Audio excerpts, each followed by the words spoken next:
Today, 5th January 2026, wisdom of word of God morning ડિવોશનમાં નવા વર્ષમાં આપ સર્વને પ્રેમી સલામ પાઠવવામાં આવે છે અને સર્વને હેપી ન્યૂ યર. પ્રભુ નવા વર્ષમાં બધાને ખૂબ નવી કૃપા, નવું બળ, નવું સામર્થ્ય આપે એવી શુભેચ્છા પાઠવવામાં આવે છે. આજે સવારે ફરી એકવાર 2026ના વર્ષમાં પ્રથમ જે પ્રભુનું વચન ગુડ મોર્નિંગ વર્ડ તરીકે, wisdom of word of God તરીકે જે આપણે જોવા માગીએ છીએ આજથી, અને તો આપણે નીતિવચનોના પુસ્તકમાં જ્યાંથી આપણે બાકી છે આગળ વધીએ ત્યાં નીતિવચનોનો પુસ્તકને એનો 15મો અધ્યાય અને એની 20મી કલમમાંથી આજે આપણે ટૂંકું મનન કરવા માગીએ છીએ. અને પ્રભુનું વચન આપણને આ પ્રમાણે કહે છે, ડાયો દીકરો પોતાના બાપને સુખી કરે છે, પણ મૂર્ખ માણસ પોતાની માને તુચ્છ ગણે છે. NIV બાઇબલ પ્રમાણે, a wise son brings joy to his father, but a foolish man despises his mother. અને અહીંયા જે આપણે ખાસ કરીને છેક 10મા અધ્યાયથી 22મા અધ્યાય સુધી ફર્સ્ટ કલેક્શન ઓફ સોલોમન્સ પ્રોવર્બ, જે સુલેમાનના નીતિવચનોનો પહેલો જે સંગ્રહ છે એમાંથી આપણે વચનો જોઈ રહ્યા છે. અને એ વચનો જાણે કે બે ભાગમાં, મૂર્ખ અને ડાયો, અને સારું અને નરસું, એ બાબતોની વ્યવહારિક બાબતોની સાથે આત્મિક રીતે પણ એ આપણને ઈશ્વરના જ્ઞાન અથવા તો ઈશ્વરની બીક, ઈશ્વરનું ભય જેની પાસે છે એ લોકોના જીવનો એ બીજાઓની સાથે જાણે કે કમ્પેરિઝન કરવામાં એ આવી રહ્યા છે. અને એટલે આજે સવારે એક દીકરો અને એટલે પેરેન્ટ્સ અને બાળક અથવા માતા પિતા એ બંનેના કોન્ટ્રોવર્સી જોવા મળે છે કે જે ડાયો દીકરો છે એ હંમેશા પોતાના પિતાને એ આનંદ આપે છે, અને જે મૂર્ખ દીકરો છે અથવા મૂર્ખ માણસ છે એ પોતાની માને એ તુચ્છ ગણે છે.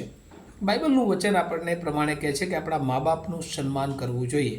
કેમ? કારણ કે ઈશ્વરે એમને આપણને પૃથ્વી પર લાવવાને માટે ઉપયોગી પાત્રો બનાવ્યા છે. અને આપણે જોઈએ છીએ કે આજનો સમય એ ઘણા બધા બાળકો એ મા બાપોને એ જે વૃદ્ધ ઉંમર હોય છે એમાં એ લોકો એમને એ જે રીતે એમણે એમની સંભાળ રાખી હોય છે એમાં કોઈક રીતે ઉણપ જોવા મળતી હોય છે. એટલે આજે સવારે પ્રભુનું વચન એ આપણને અગાઉ એ 10મો અધ્યાય એની પહેલી કલમ નીતિવચનમાં પણ એ કહેવામાં આવ્યું હતું કે જે બાળકોની પાસે જ્ઞાન છે તે પોતાના મા બાપોને એ આનંદ આપે છે. પણ અહીંયા જે વચન લખવામાં આવ્યું છે ને એ પ્રમાણે એ જ સેન્ટેન્સમાં, એ જ વિચારોમાં કે ડાયો દીકરો પોતાના બાપને સુખી કરે છે, કારણ કે એ જાણે છે કે એ એના પિતા કે જે એને પ્રેમ કરી રહ્યા છે અને એની સંભાળ રાખી છે, અને એટલા માટે હવે એ ઈશ્વરની ઓળખમાં છે, અને એટલે એ સમજી શકે છે એના પિતાને. એ જે વાત આજે સવારે જે હું તમને કહેવા માગું છું કે જે જ્ઞાન છે, wisdom and it's affect on others, જ્ઞાન અને તેની બીજા ઉપર અસર. જ્યારે આપણે પ્રભુની ઓળખમાં હોઈએ છીએ, પ્રભુની બીકમાં જીવન જીવીએ છીએ, ત્યારે આપણે લોકોને કહીએ એવું નહીં, પણ લોકોના જીવનોમાં આપણી અસરો દેખાતી હોય છે, અને ખાસ કરીને કૌટુંબિક સંબંધોમાં. કારણ કે એ મા બાપો કે જેઓ આપણી સંભાળ રાખી હોય છે, જો એમણે આપણી સંભાળ ના રાખી હોત, આપણને એજ્યુકેશન ના આપ્યું હોત, આપણા માટે એમણે જે બલિદાનો આપે એ ના આપ્યા હોત, તો આપણે અત્યારે જે સ્ટેટસ પર છીએ એ હોત નહીં. અને એટલા માટે બાળકો તરીકે બાઇબલ ખાસ આ નીતિવચનો દ્વારા સુલેમાન એ શિક્ષણ આપે છે કે મા બાપોને આપણે હંમેશા એ માનપૂર્વક લેવા જોઈએ, અને એમને આપણા જીવનો દ્વારા આનંદ થાય એ બહુ જ જરૂરી છે. ને એવું બાઇબલ આપણને શીખવે છે. પણ રોમનોના પત્રમાં જો આપણે અભ્યાસ કરીએ તો જે લોકો મૂર્ખ છે, જે લોકો શૈતાનના માર્ગમાં ચાલે છે, જેઓની પાસે ઈશ્વરની બીક નથી, જેઓની પાસે ઈશ્વરનું ભય નથી, એ લોકોની આંખો અથવા મન જાણે કે બંધ થઈ ગયા હોય છે. એ આંખો દેખીતી રીતે સારી રીતે જોઈ શકતા હોય છે, પણ એમનું મન બંધ થઈ ગયું હોય છે. એટલા માટે એ પોતાની માને કે જેણે એને જન્મ આપ્યો છે એને પણ ઘણી બધી વાર તુચ્છ ગણે છે, અને આવું બની શકે છે. અને એટલા માટે આજે સવારે આ નવા વર્ષમાં પ્રભુ તમને અને મને શિક્ષણ આપે છે કે આપણને ઈશ્વર આ પૃથ્વી પર જે મા બાપો આપ્યા છે, જે મંડળીના વડીલો આપ્યા છે, જે આપણા એવા શુભેચ્છકો આપ્યા છે, એવા આત્મિક મિત્રો આપ્યા છે કે જેઓ આપણને પ્રેમ કરે છે, જેઓ આપણી સંભાળ રાખે છે, જેઓ આપણા માટે પ્રાર્થના કરે છે, જેઓ આપણને મદદ કરે છે, એ બધાને આપણું જીવન એવું હોવું જોઈએ કે આપણે એમને આનંદ પમાડનારા હોવા જોઈએ. આપણા જીવનો દ્વારા એમને ગર્વ થવો જોઈએ કે મેં જે માણસ અથવા તો જે દીકરાને સપોર્ટ કર્યો એ યોગ્ય દિશામાં આગળ વધી રહ્યો છે. અને વાલાઓ, ત્યારે પ્રભુ આ બધું જુએ છે. અને જ્યારે આપણને જે કામ જેણે મદદ કરી છે એને યોગ્ય રીતે જો આપણે એને મૂલવીએ છીએ તો વધારે પ્રભુ આપણને એ માણસોને આપણા માટે ઉપયોગી બનાવે છે. અને એથી વિશેષ ઈશ્વરનું પણ એવું છે કે આપણે ઈશ્વરના બાળકો છીએ અને ઈશ્વરે આ 2025ના વર્ષમાં આપણી અજાયબ રીતે સંભાળ રાખી છે. આપણી બધી જરૂરિયાતો પૂરી પાડી છે. આપણને આપણા માર્ગોમાં પ્રભુએ ચલાવ્યા છે.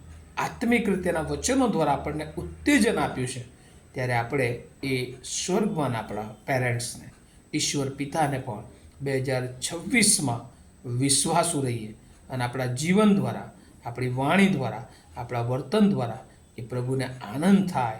અને ત્યારે પ્રભુ એ ફરી એકવાર આપણને લેવા આવવાના છે.